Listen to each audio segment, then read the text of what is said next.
আসসালামু আলাইকুম রহমতুল্লাহি বারাকাতুহু আলহামদুলিল্লাহ ওয়াদুসসালাতু ওয়াসসালামু আলা মাল্লা নবী বাদা আউযু বিল্লাহি মিনাশ শাইতানির রাজিম বিসমিল্লাহির রহমানির রহিম বাল্লিগু আন্নি ওয়ালাউ আয়া আমার পক্ষ থেকে হাদিস জানা থাকলে প্রচার করো। আজকের বক্তব্যের বিষয় হলো সূরা তাকবীর ৮১ নম্বর সূরা সে সম্পর্কে সারা পৃথিবীর যারা কোরআন হাদিস পড়ে তাদের যেকোনো মাযহাবের হোক, সে চাই আহলুল হাদিস হোক, চাই হানাফি মাযহাবের হোক, চাই শাফি হোক, চাই হাম্বলি হোক, চাই মালিকি হোক, যে মাযহাবেরই হোক না কেন, চাই কাদিয়ানি হোক, খারিজি হোক, শিয়া হোক, রাফিজি হোক, সে চাই তরিকাবন্দি হোক, যেকোনো মাযহাবের লোক আজারে ৯৯৯ জনই কোরআন সঠিকভাবে পড়তে পারে না। কোরআনের ব্যাখ্যা হচ্ছে হাদিস। হাদিস মোতাবেক হচ্ছে না। হাদিস মোতাবেক তাদের পড়া হচ্ছে না। সেই সম্পর্কে আজকে এখানে কয়েকটি উপস্থাপন করব। আমি কিন্তু কাউকে কোনো একজনকে নির্দিষ্ট করে বলিনি। আমি সকলকেই ঢালাওভাবে বলেছি। যদি আপনার পড়ার দলিল না থাকে তাহলে পড়া বাতিল। কারণ কোরআনে অসংখ্য জায়গায় দলিলের কথা বলা হয়েছে এবং সূরা যুকফুরে বলা হয়েছে ৪৪ নম্বর আয়াতে যে প্রত্যেকটা মানুষ দায়িত্বশীল, তার দায়িত্ব সম্পর্কে জিজ্ঞাসা করা হবে। আমি ভিডিও লম্বা না করে আমি মূল টপিকে চলে যাচ্ছি। আজকের বক্তব্যের বিষয় হলো তাকবীর ৮১ নম্বর সূরা, আয়াত হয়েছে ২৯, শব্দ হয়েছে ১০৪, বর্ণ হয়েছে ৪২৫। তাকবীর অর্থ হচ্ছে আলোহীন করা। সূরা লাহবের পরে মক্কায় অবতীর্ণ। আমি আগে সহিটা তেলাওয়াত করি কিভাবে হবে, তারপরে এখানে কোন কোন আয়াতে মক্কার ইমাম সাহেব, রানিং ইমাম যে সুরাই, সে কোন কোন জায়গায় ভুল করেছে সেটা আজকে এখানে উপস্থাপন করব। বক্তারা যদি ভুল হয় তাহলে যারা সাধারণ মানুষ, যারা কোরআন হাদিস পড়তে পারে না, তারা কিভাবে সঠিক দিন পাবে, সেটাই আমি এখানে তুলে উপস্থাপন করার চেষ্টা করব। মা তৌফিকে ইল্লা বিল্লাহ। বিসমিল্লাহির রহমানির রহিম। পরম করুণাময় অসীম দয়ালু আল্লাহর নামে শুরু করছি। সহিটা যেভাবে হবে সেভাবে আমি পড়ে আগে শোনাই।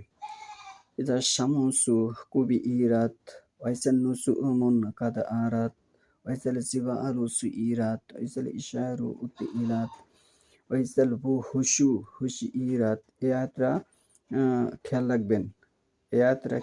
এটার সম্পর্কে আলাপ আলোচনা হবে। ৫ নম্বর আয়াত, ওয়াইজাল বুহুশু হুশিরাত ওয়াইজাল বিহারু সুসিরাত ওয়াইজাল নুফুসু জুবিজাত। এই আয়াতটা খেয়াল রাখবেন। এই আয়াত সম্পর্কে ৭ নম্বর আয়াত সম্পর্কে আলাপ আলোচনা হবে। ওয়াইজাল নুফুসু জুবিজাত ওয়াইজাল মাউদাআতু সুইলাত বিআই জামবিন কুদিলাত ওয়াইজাল সুফুনু শিরাত ওয়াইজাল সামাউ কুশিরাত ওয়াইজাল জাহিমু সুইরাত ওয়াইজাল সানাআতু উজলিফাত আলিমাত নাফসুম মা আহসারাত। আয়াত সম্পর্কে খেয়াল রাখবেন। ১৪ নম্বর আয়াত, এটা সম্পর্কে আলাপ আলোচনা হবে। ফালা উকসিমু বিল খুন্নাসিল সাওয়ারিল কুন্নাস ওয়াল লাইলি ইযা আসআসা ওয়াস সুবহি ইযা তানাফফাসা ইন্নাহু লাকাউলুন রাসূলিন কারীম জি কুওয়াতিন ইনদা জিল আরশি মাকিন মুতাইন সাম্মা আমিন ওয়া মা সাহিবুকুম বিমাজনুন ওয়ালাকাদ রাআহু বিল উফুকিল মুবিন ওয়া মা হুয়া আলাল গায়বি বিযানিন।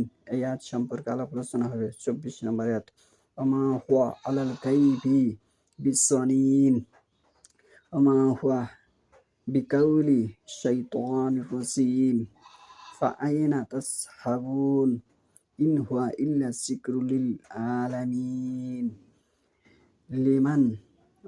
লিমান শাআ মিনকুম আইয়াস্তাকিম ওয়া মা তাশাউনা ইল্লা আইয়াশা আল্লাহু রাব্বুল আলামিন। এখানে মক্কার ইমাম রানিং ইমাম সাহেব যে সুদাইস যে ভুলটা করেছে সেটাই এখন আমি এখানে তুলে ধরবো। আমাদের কুরাত যদি ভুল থাকে তাহলে আগা তো লড়বড় হবেই। যেমন সারা পৃথিবীর মূল ইসলামিক কেন্দ্রস্থল হচ্ছে মক্কা। দিকে অনেকে ফলো করে তার সাথে মিলিয়ে কোরআন তেলাওয়াত করার চেষ্টা করে থাকে অনেকেই। আমি সকলকে বলছি না। যে অনেকে তেলাওয়াত করে থাকে, ৭০,৯৯৯ জনই তার অনুসরণ করে থাকে। স্বাভাবিক যে সেখানে ভুল হয় না, তারা আরব দেশের লোক। কিন্তু না, কোরআন আরবি ভাষা আর কোরআনের ভাষা এক নয়। যদি এক হতো তাহলে আল্লাহ রাসূল সাল্লাল্লাহু আলাইহি ওয়াসাল্লামের ভাষাই হচ্ছে আরবি। তারপরেও তাকে আল্লাহ পড়তে বলেছেন, ইকরা বিসমি রাব্বিকাল্লাযী খালাক, খালাকাল ইনসানা মিন আলাক। আপনি পড়ুন আপনার প্রভুর নামে। তাহলে তারা আরবি ভাষা জানা সত্ত্বেও তাদেরকে কেন পড়তে বলা হলো? দুটা জিনিস এক নয়। তাহলে এখানে যে ভুলটা করেছে এ মক্কার ইমাম সুদাইস, সেটা ৫ নম্বর আয়াতে তার ডাকে আপনি শুনবেন, পরে আমারটা শুনবেন। সে বলেছে, ভুলটা আমি উপস্থাপন করতেছি, ওয়া ইজাল উ হুশু হুশিরাত, কিন্তু না, এটা হবে সহিটা হবে ওয়া ইজাল বু হুশু হুশিরাত। ওয়ার উপরে পেশ হলে বু হয়, সে উ বলেছে, এটা ভুল।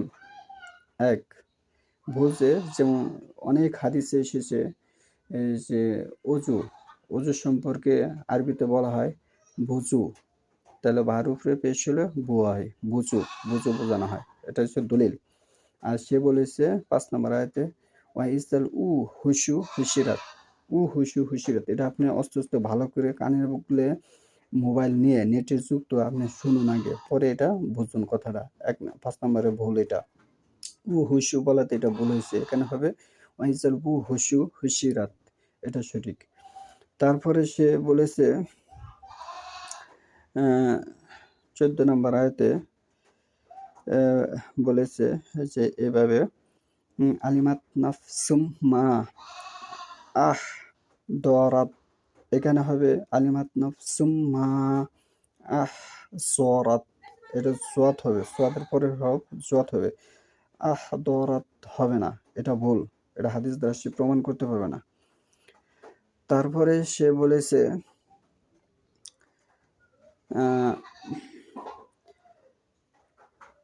২৪ নম্বর আয়াতে সে বলেছে ওমা হুয়া আলাল গাইবি বিদনিন হবে না, সোয়াদের পরে হবে সোয়াত হবে, এটাও সে ভুল করেছে। হাদিস মোতাবেক সে এটা প্রমাণ করতে পারবে না। যদি এটা বিদনিন হয় তাহলে এটা দোয়াত ধরেছে, এটা তার ভুল হয়েছে। এটা ভুল হওয়ার কারণে তার এই সূরাটার উচ্চারণ তেলাওয়াত হয়নি। ২৪ নম্বর আয়াত, এটা হবে ওমা হুয়া আলাল গাইবি বিসানিন, জোয়া হবে, সোয়াদের পরে সোয়াত হবে। যদি এটা জোয়াত না হয় তাহলে হাউজ হবে না, তার মানে হাউজে কাউসার বলতে কোনো কিছু নাই, এটা সে ভুল করেছে। এরকম যে ভুল করে তাকে আমরা কিভাবে বলতে পারি যে সে সহিহ কোরআন হাদিস পড়তে পারে?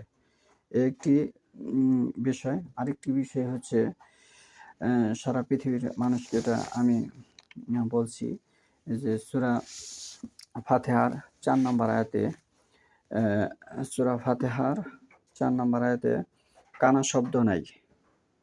তাহলে এখানে তারা এভাবে পাঠ করে থাকে যে ইয়াকা নাবুদু ওয়া ইয়াকা নাস্তাইন, এভাবে যদি আপনি মরা পর্যন্ত তেলাওয়াত করে থাকেন তাহলে আপনার সূরা ফাতিহা হয়নি। সূরা ফাতিহা হয়নি, তার মানে আপনার নামাজ হয়নি। আল্লাহ রাসূল সাল্লাল্লাহু আলাইহি ওয়াসাল্লাম বলেছেন লা সালাতা লিমান লাম ইয়াকরা বি ফাতিহাতিল কিতাব, যে ব্যক্তি সূরা ফাতিহা পড়েনি তার সালাত হয়নি।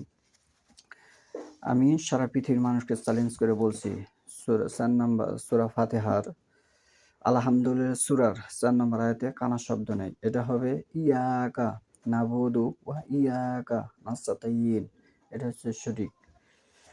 সূরা তাকাসুরের প্রথম আয়াত যারা ১ বচন করে পড়েছে তাদের ওটা হয়নি। সারা পৃথিবীর মানুষ চ্যালেঞ্জ করে বলছি, সেখানে দ্বিবচন আছে, দ্বিবচন সহকারেই পড়তে হবে।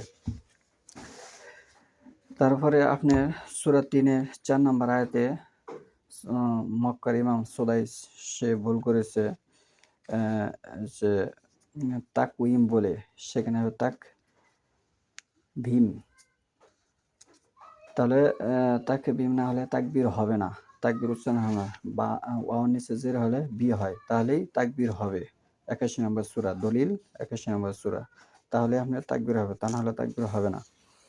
সূরা সুদাইস, রানিং ইমাম সুদাইস, সে আপনার ইখলাস, সূরা ইখলাস, সেখানে সে বলেছে কুল হুর প্রথম ইখলাসের প্রথম আয়াতে সে ভুল করেছে, সেখানে হবে কুল হুয়া, হু কোনো নেই, চ্যালেঞ্জ করে বলতে পারি আমি, হু নেই, সেখানে হুয়া আছে, শুধু হু, হা নেই, হাই হুক্তি সেখানে নেই, সেখানে হচ্ছে হুয়া, তাহলে সেখানে সে ভুল করেছে, সেখানে হবে হুয়া, কুল হুয়া আল্লাহু আহাদ, এটা হবে, কিন্তু সে বলেছে কুল হু আল্লাহু আহাদ। আপনারা ইন্টারনেটের যুগ, আপনারা নেটে লাগিয়ে শুনুন, সে এই ভুলগুলো করেছে। তাহলে এই ভুলগুলো যে করছে তারা সকলেই কোরআন পড়া হয়নি। আমি সকল মানুষকে চ্যালেঞ্জ করে বলছি যে তার মানে আদৌ এই ভারতবর্ষে সাহাবীদের পরে, তাবিনদের পরে, মুজতাহিদদের পরে আজও কেউ কোরআন হাদিস, কোরআন দেখে পড়েছে কিনা, এটা আমার চ্যালেঞ্জ রইল সারা পৃথিবীর বুকে। যেমন সূরা তাকাসুরের এভাবে তারা পাঠ করে থাকে, আল হাকু মুত্তাকাসুর। আমি কিয়ামত পর্যন্ত চ্যালেঞ্জ করে গেলাম, যদি এভাবে সহি শুদ্ধ প্রমাণ করতে পারে, তাহলে আমি বাকি জিন্দেগিতে আপনাদের সামনে আমি আর মুখ দেখাবো না। আমি জুতার মালা গলায় নিয়ে দেশবাসীর সামনে ঘুরবো। আমি যে কটার কথা এখানে উপস্থাপন করেছি, সূরা ফাতিহার ৪ নম্বর আয়াত উপস্থাপন করেছি, সেখানে কানা নেই। সূরা তাকাসুরের আল হাকু মুত্তাকাসুর এইভাবে নেই, এটা হবে আল হাকুমুত্তাকাসুর, কুমুত্তাকাসুর, মিমের সাথে কাফের সাথে মিম সংযুক্ত থাকলে দ্বিবচন বোঝায়, এক বচন হলে কাজ যদি বিচ্ছিন্নভাবে থাকে তাহলে এক বচন বোঝানো হয়, এখানে সংযুক্ত আছে, তাহলে এটা দ্বিবচন, কুমুত হবে, কু হবে না, আলাদাভাবে হবে না। দুইটা ভুল। সূরা ইখলাসে যে হু বলেছে সে ভুল করেছে, আমি চ্যালেঞ্জ করে বললাম যে কেউ প্রমাণ করতে পারে, আমি জুতার মালা কাঁধে নিয়ে ঘুরবো, সেখানে হাইয়ে হুক্তি শুধু নেই, সেখানে হবে কুল হুয়া আল্লাহু আহাদ, এভাবে হবে। সূরা ৩ ভুল করেছে, তাকওয়িম বলেছে, সেখানে হবে তাকবীম। তাহলে এইরকম ভুল যারা করে তাদের সাথে আমার সারা পৃথিবীর মানুষের সাথে আমার চ্যালেঞ্জ রইল, আজও পর্যন্ত তারা সহি শুদ্ধভাবে কোরআন হাদিস পড়তে পারে না। আমি এখানে কাউকে এককভাবে বলিনি, শুধু মৌলভীবাদীদেরকেও বলিনি, আমি সকলকে বলেছি, আমি সাধারণ মানুষকেও বলেছি, আমি মৌলভীদেরকেও বলেছি, আমি যারা কোরআন পড়ে তাদেরকেও বলেছি, মহিলা পুরুষ সকলকে বলেছি, এই সমস্ত যারা ভুল করেছে তারা সকলেই কোরআন হাদিস তাদের পড়া হয়নি, এটা তারা ভুলের মধ্যে আছে। আল্লাহ এই কথা বলেছে সূরা কাফের মধ্যে ৮১-৮২ নম্বর আয়াতে, যে মুমিন ছাড়া কোনো ব্যক্তি কোরআন পড়তে পারবে না। সূরা বাকারায় এসেছে ২৬ নম্বর আয়াতে, যে পাপী লোক যারা তারা কোরআন হাদিস থেকে ক্ষতিগ্রস্ত হবে। এবং সূরা ইসরাঈ ৮২ নম্বর এসেছে অনেক মানুষ কোরআন হাদিস পড়তে পারবে না। এরকম আরো অসংখ্য আয়াত আছে, যে এটিই হচ্ছে বড় মাধ্যম, যে তারা যে কোরআন হাদিস পড়তে পারে না, এটাই হচ্ছে দলিল। এই আমি যে ৬-৭টা এখানে উপস্থাপন করেছি, এটা আপনি চিন্তা ভাবনা করুন, বুঝুন, যে তাদের থেকে ফতোয়া নেওয়া জায়েজ কিনা, এটা আপনি ভাবুন।